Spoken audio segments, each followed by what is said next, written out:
برېښنا په اونۍ کې د افغانستان برېښنا شرکت عمومي اجرایوي رئیس الحاج ملا محمد حنیف حمزه د غزنی کندهار 220 کیلو ولټ برېښنا لیږدمزي په بهیر کې له رغنیزو چارو څخه لیدنه وکړه او اړوندو تخنیکي کارکونکو ته یې سپارښتنه وکړه چې د یادو چارو د ژر بشپړېدو په موخه دې چارې ګړندۍ کړي.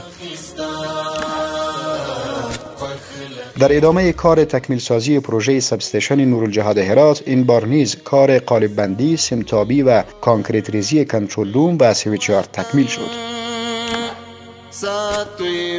د برېښنا تولید حوزې ریاست اړوند د نغلو، سروبي او ماهیپر برېښنا تولید فابریکو د روان لمریز کال تېرې لړم میاشتې ټول ټال 14353.11 میګاواټه برېښنا تولید کړې.